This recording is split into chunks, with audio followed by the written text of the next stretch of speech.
Friends, तो कैसे हैं आप लोग। उम्मीद है कि आप सब बखैर होंगे। तो चलिए दोस्तों, चलते हैं हम क्लास 10th में, देखते हैं कि उर्दू से रिलेटेड किस तरह के क्वेश्चन पूछे जाते हैं और किस तरह के सवाल किए गए हैं, और उन्हें हम हल करेंगे इस चैप्टर में। और ये चैप्टर बाय चैप्टर चलता रहा है। तो चलिए दोस्तों, जल्द से जल्द इस चैनल पर जुड़ जाएं, और जो अब तक साथी लोग, जो दोस्त लोग, जो अहबाब लोग ना जुड़े हों, उन तक ज़रूर शेयर कर दें, ताकि वो भी इस चैनल पर जुड़ जाएं और जुड़कर अपनी तैयारी बखूबी तरीके से कर सकें। तो चलिए साथियों, आपको पता होगा कि हम चैप्टर 16 जो था उसमें 235 क्वेश्चन को हम मुकम्मल कर चुके थे, और ये चैप्टर होने वाला है हमारा 17, चैप्टर नंबर 17, जो कि हमें 236वां सवाल से हमें शुरू करना है। तो चलिए साथियों, बिना देर किए हुए, बिना लेट किए हुए चलते हैं अपने सवालों की तरफ और उन्हें बआसानी हल करते हैं और देखते हैं कि किस तरह के सवाल पूछे गए हैं। तो साथियों, वीडियो में बढ़ने से पहले छोटी सी रिक्वेस्ट है उन नाज़रीन से जो अब तक सब्सक्राइब ना किए, सब्सक्राइब कर लें और बेल आइकन ज़रूर प्रेस कर लें, ताकि नोटिफिकेशन पहुंचता रहे, और ज़्यादा से ज़्यादा हो सके तो अपने दोस्तों लोगों तक शेयर कर दें। तो चलिए साथियों, सवाल नंबर 236 को देखते हैं। इसमें कहा जा रहा है कि चकबस्त का पूरा नाम क्या था। ये चकबस्त जो है, इनका पूरा नाम क्या था। Option A Pandit Ratannath, option B Pandit Brij Narayan Chakbast, option C Pandit Jagannath, option D Pandit Trilokchand. तो साथियों, सवाल नंबर 236 में जो पूछा गया कि चकबस्त का पूरा नाम क्या था, तो चकबस्त का जो पूरा नाम था वो पंडित बुर्ज नारायण चकबस्त था। तो हमारा ऑप्शन डी करेक्ट आंसर हो जाएगा साथियों, सवाल नंबर 236 का। सवाल नंबर 237, इसमें कहा जा रहा है कि शामिल निसाब में इंटरव्यू में किसका इंटरव्यू हुआ था। किसका इंटरव्यू लिया गया था कि शामिल निसाब में जो है, निसाब में जो शामिल है इंटरव्यू, जो है हमारे निसाब में शामिल है इंटरव्यू। आप सब जो है किताबों का मुताला किए होंगे सिलेबस में जो है, तो उसमें आप ज़रूर पढ़े होंगे कि इंटरव्यू जो है ये हमारे निसाब में शामिल है। तो उसमें कहा जा रहा है कि इंटरव्यू में किसका इंटरव्यू लिया गया, किसको, इसके बारे में। Option A Saadat Hussain, option B Premchand, option C Rajendra Singh Bedi, option D Krishna Singh. तो साथियों, सवाल नंबर 237 में जो पूछा गया कि शामिल निसाब में इंटरव्यू में किसका इंटरव्यू लिया गया, तो वो राजेंद्र सिंह बेदी जो थे उनका इंटरव्यू लिया गया था। तो हमारा ऑप्शन सी करेक्ट आंसर हो जाएगा सवाल नंबर 237 का। सवाल नंबर 238, इसमें कहा जा रहा है कि राजेंद्र सिंह बेदी किस शहर में पैदा हुए।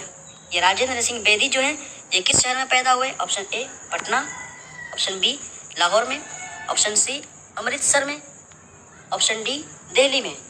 तो दोस्तों, सवाल नंबर 238 में जो पूछा गया कि राजेंद्र सिंह बेदी की पैदाइश कहाँ हुई थी, किस शहर में हुई थी, तो उनकी पैदाइश लाहौर में हुई थी। तो हमारा ऑप्शन बी करेक्ट आंसर हो जाएगा सवाल नंबर 238 का।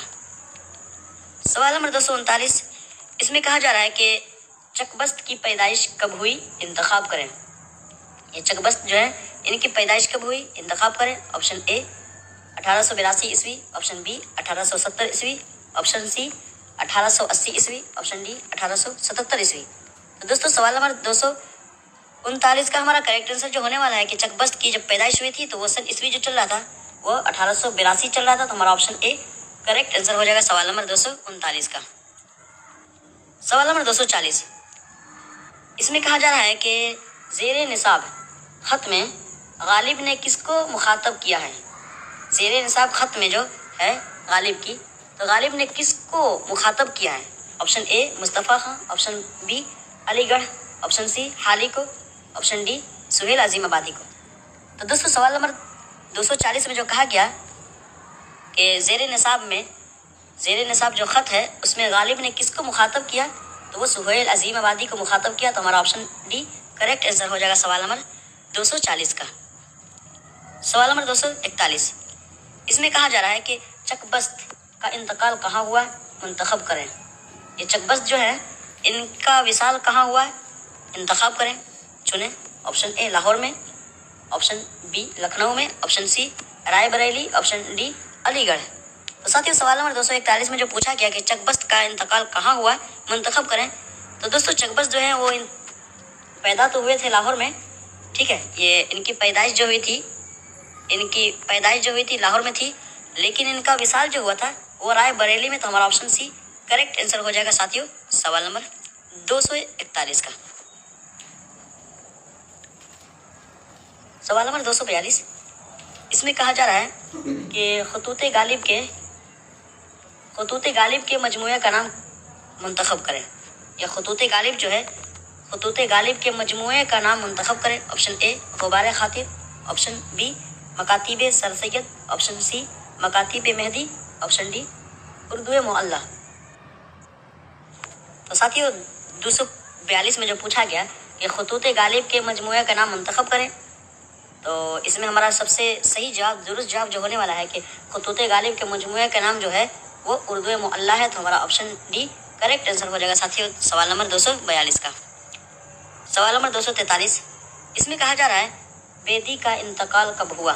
ये बेदी जो है इनका इंतकाल कब हुआ। ऑप्शन ए 1984 ईस्वी, ऑप्शन बी 1970 ईस्वी, ऑप्शन सी 1955 ईस्वी, ऑप्शन डी 1940 ईस्वी।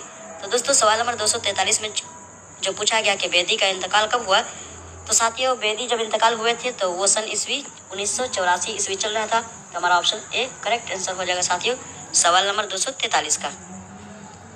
सवाल नंबर 244, इसमें कहा गया शहबाज की पैदाइश किस शहर में हुई इंतखाब करें। ये शहबाज जो हैं इनकी विलादत किस शहर में हुई वो मुंतखब करें, बताएं हमें। ऑप्शन ए पंजाब में, ऑप्शन बी बिहार में, option C Chandigarh, option D Lahore. तो साथियों सवाल नंबर 244 का हमारा करेक्ट आंसर जो होने वाला है कि शहबाज की पैदाइश जिस शहर में हुई थी वो शहर बिहार था। तो हमारा ऑप्शन बी करेक्ट आंसर हो जाएगा साथियों सवाल नंबर 244 का। तो चलिए साथियों सवाल नंबर 245 को देखते हैं। सवाल नंबर 245, इसमें कहा गया छाती पर सांप लौटना, छाती पर सांप लौटना, इस मुहावरे का माना क्या होगा। मुहावरे ऐसे नहीं होगा दोस्तों, ठीक है, मुहावरे हमारा ऐसे होगा, मुहावरे, ठीक। तो साथियों छाती पर सांप लौटना, इस मुहावरे का माना क्या होगा। ऑप्शन ए छाती पर सांप गिरना, ऑप्शन बी गुस्सा होना, ऑप्शन सी तमन्ना करना, ऑप्शन डी हसद करना। तो दोस्तों सवाल नंबर 245 का हमारा करेक्ट आंसर जो होने वाला है कि छाती पर सांप लौटना, इस मुहावरे का माना होता है हसद करना, किसी से जलना, ठीक है, किसी से जलना, हसद करना। तो ये हमारा ऑप्शन डी करेक्ट आंसर हो जाएगा साथियों सवाल नंबर 245 का। सवाल नंबर 246, इसमें कहा गया कि उसूल का वाहिद लफ्ज़ क्या होगा, इंतखाब करें। ये उसूल जो है इसका वाहिद लफ्ज़ क्या होगा। यदि उसूल जो है मतलब उसूल जो है किसी का जमा है, ठीक है, तो किसी की जमा है तो इसका वाहिद होगा, तो उसका वाहिद क्या होगा, दर्ज झेल में है वो मुंतखब करें। तो ऑप्शन ए इसाल, ऑप्शन बी असली, ऑप्शन सी असल, ऑप्शन डी असलें। तो दोस्तों सवाल नंबर 246 का हमारा करेक्ट आंसर जो होगा कि उसूल क्या वाहिद जो होता है वो असल होता है। तो हमारा ऑप्शन सी करेक्ट आंसर हो जाएगा साथियों सवाल नंबर 246 का। तो दोस्तों इतना आप याद रखें कि ये तमाम सवाल जो हैं दोस्तों ये इसी तरह के सवाल पूछे गए हैं और ऐसे ही सवाल पूछे जाते हैं इसी टाइप पर। अगर हम अच्छे से बखूबी तरीके से तैयारी कर लें तो हम उम्मीद करते हैं कि हम एग्ज़ाम में, आप सब एग्ज़ाम में ज़रूर अच्छे नंबरात से कामयाब होंगे। तो 243 को देखते हैं। सवाल नंबर 247, इसमें पूछा गया है चुल्लू भर पानी में डूब मरना, चुल्लू भर पानी में डूब मरना, इस मुहावरे का माना क्या होगा। यहाँ भी मुहावरा गलत है, ठीक है, मुहावरा नहीं ऐसे होना चाहिए, है ना, मुहावरे। तो दोस्तों चुल्लू भर पानी में डूब मरना, इस मुहावरे का माना क्या होगा। ऑप्शन ए खुश होना, ऑप्शन बी तारीफ करना, ऑप्शन सी बहुत शर्मिंदा होना, ऑप्शन डी पानी में तैरना। तो दोस्तों सवाल नंबर 247 में जो पूछा गया कि चुल्लू भर पानी में डूब मरना, इस मुहावरे का माना क्या होगा।